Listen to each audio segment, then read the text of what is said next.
can I ask you, so you mentioned, this is sort of going, I guess, logically back a step to the question of what the standard of review is of the federalization decision.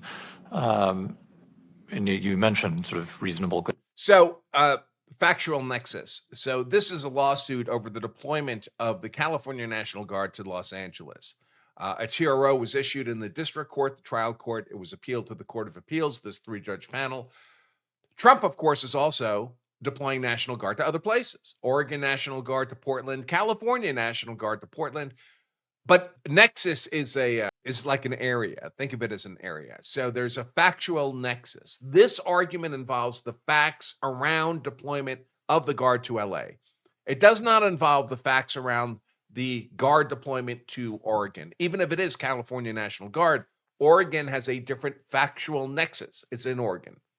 We're here to talk about LA. Good faith. We said something sort of like that in the stay order. Do you think that's the right standard of review, or what are you asking us to apply? Your Honor, we continue to have some disagreement with the way the court specified the standard of review, in particular the colorable basis language, which seems overly deferential to the president in circumstances like this one, where you don't have some of the same sensitive foreign policy or national security concerns that were at issue in a case like Martin versus Mott. But I really don't want to overstate the importance of our disagreement with that standard, because as we understand what the court was saying in its stay opinion, it was talking about deference to defendants as to the application of the statute to the facts of a given case, not deference to defendants in terms of the threshold purely legal question about how to interpret the plain terms on the face of the statute. And that is the area that we understand is the core zone of disagreement between the parties. So this was the dirty trick that these trial judges, Judge Breyer in San Francisco and Judge Immelgut in Portland, picked. So they know from precedent that the factual determination, a determination of the facts on the ground, there has to be deference to the president. But of course, the facts are there facts? Are there things happening? There are things happening, right? So if an ICE officer is assaulted, the president can say, well, an ICE officer was assaulted. That's a fact on the ground. And you have to defer to the president on that. You can't say, well, I don't think that was an assault. What these trial judges do, though, is they say, well, we can't question the president's judgment on the facts on the ground.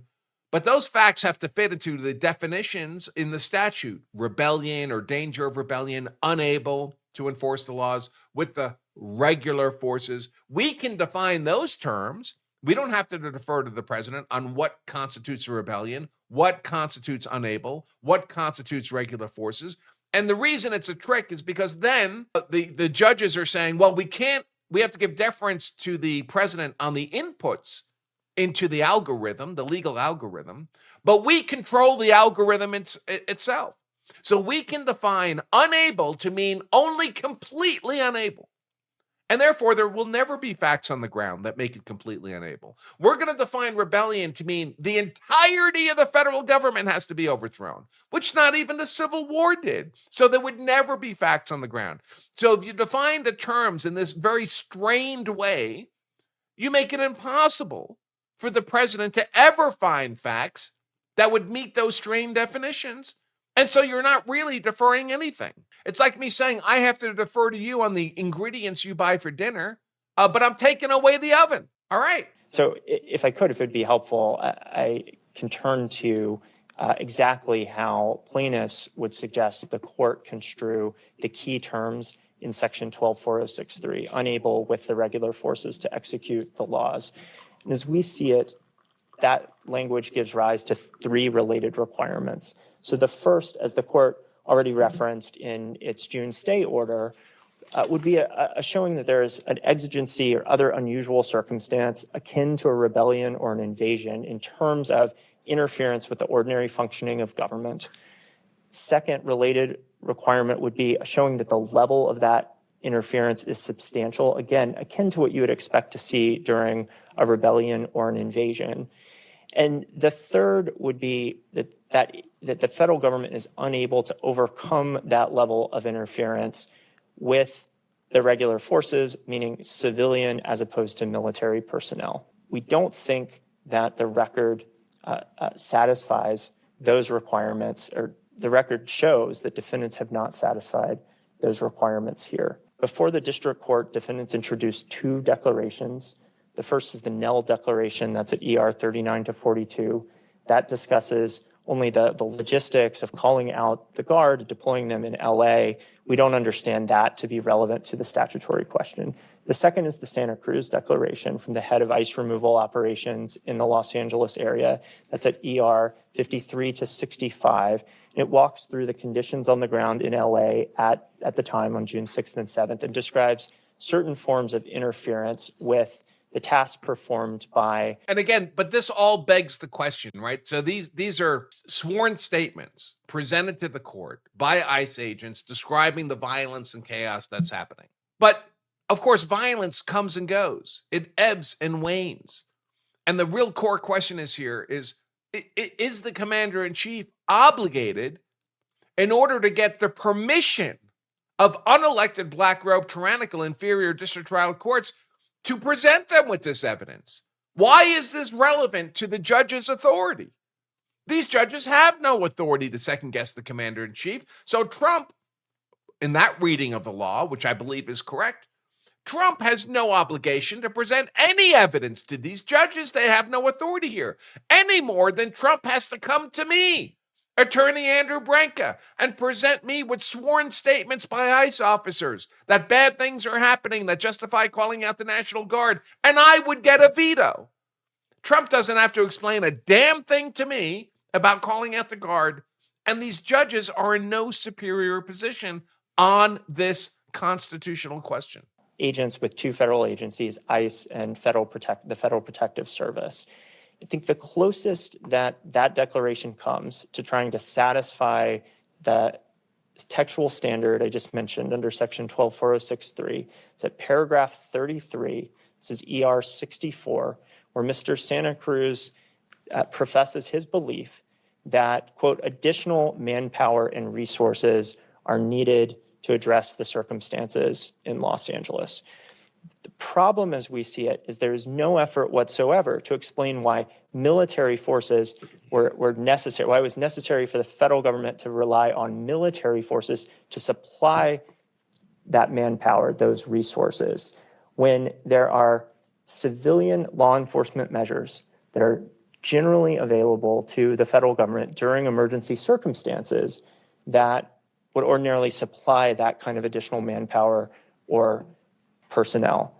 And we know that there are those additional measures, such as calling on civilian personnel from other nearby cities or calling on personnel from other federal agencies. Again, these arguments just make no sense. And they beg the question. First of all, if you allocate, redistribute civilian federal law enforcement resources from other cities to the point of crisis, LA, then those other cities, Trump is unable to enforce the law with the regular forces. So that's an independent justification for calling out the National Guard. And it begs the question, who's supposed to make the call on those allocation decisions? Is every one of the 833 federal judges in the Article 3 courts supposed to be able to tell Trump, no, you can't call out the National Guard because there's 5 ICE agents in Samoa that you have not yet deployed to LA? It's madness. Because that's exactly what defendants have told the court in filings with the court. In particular, I'd point the court to docket 136. This is the opposition filed in response to our motion to vacate.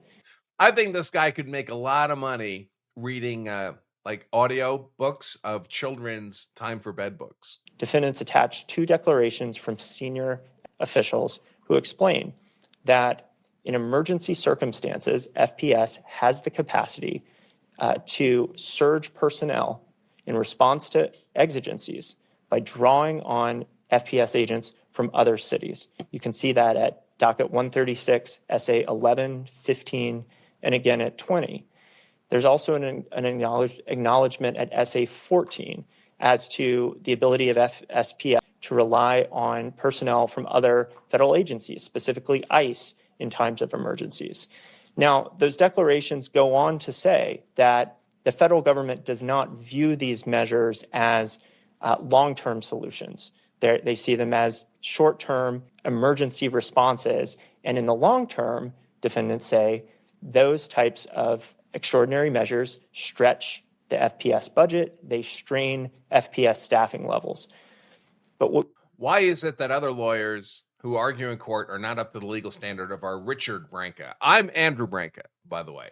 But coincidentally enough, what made me laugh was I have a cousin whose name is Richard Branca, who's also a lawyer.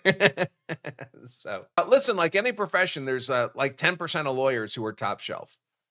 And then the huge bulk of lawyers are kind of okay in the middle. And then there's, bad ones on the other end of the bell curve. That's just the way it works, especially when we blew open the legal profession and every university in the country opened up a law school because it was easy money. Few people are temperamentally suited, cognitively suited to be rocket scientists or brain surgeons or world-class attorneys. It's not a skill set that's common. And the profession used to recognize this. It was very hard to get into law school. Now we've made it very easy, and all we've done is, watered down the profession. We would respectfully suggest to the court is that those may well be legitimate concerns. We have no reason to doubt that those are legitimate concerns, but they're not the concerns properly addressed through Section 12406. So as the court recognized in its stay order, Section 12406 is designed to address extreme exigencies akin to rebellions or invasions. There is another mechanism in our constitutional structure. And this is a very strained reading of 12406 as well. 3 sections of 12406: foreign invasion, rebellion or danger of rebellion, and then paragraph 3, when the president's unable to enforce the law with the regular forces. There's no reason, there's nothing in paragraph 3 that says to an extent that's comparable to a foreign invasion or rebellion. In fact, rebellion's not even required. A mere danger of rebellion, a speculative risk of rebellion would be sufficient under paragraph 2. But they keep coming back to this unsubstantiated claim that, well, if paragraph 1 says foreign invasion and paragraph 2 says rebellion, then unable to carry out the laws with the regular forces must mean something that rises to the same level. No, the statute doesn't say that. You're just making that up. And it could have said that. Right? Congress could have written those words in. For the president to address long-term budgetary or staffing issues, it's to go to Congress and ask Congress to exercise its appropriations clause authority to give the president, give the executive branch increased resources so that it can staff up as it deems necessary. This, again, is a very silly argument. So he's saying here, if there's a riot somewhere, the solution is not, weeks, months of rioting someplace over a particular political issue. The answer is not to call out the National Guard on a temporary basis and subdue the rioting. The answer is for the president to go to Congress, talk about appropriations, and permanently hire additional staff to take into account this what's hopefully a transient political problem. Does that make any sense? Would a business do that? If they were facing a temporary rush on product delivery, did they just hire a bunch of temporary people, or did they actually go staff up the whole company for a transitory need? It's nonsense. But it's the kind of stuff you would expect from California, isn't it? This kind of, never run a business thinking. There's no history of using the National Guard personnel, of commandeering state resources as a substitute for long-term budgetary or staffing issues. Well, I don't think Trump's saying long-term. We know that this is not just a theoretical possibility to go to Congress and get increased appropriations, because the president did that this year, just a few months ago. In July, the president prevailed upon Congress to vastly increase the budget of the Department of Homeland Security, including by literally tripling the budget of ICE, an unprecedented increase in the agency's history. So we respectfully submit on this record, especially in light of the concessions you now have from defendants in this very case, that there are alternative civilian law enforcement measures generally available in the face. Again, these would be political policy decisions that are not subject to review by a federal court. And if they're not subject to a review by a federal court, the question is, well, which facet of the political branches of government would make the call? It's not Congress. It can only be the president. Of exigent circumstances. And there's no explanation in the record, none, as to why those measures were unavailable or infeasible here.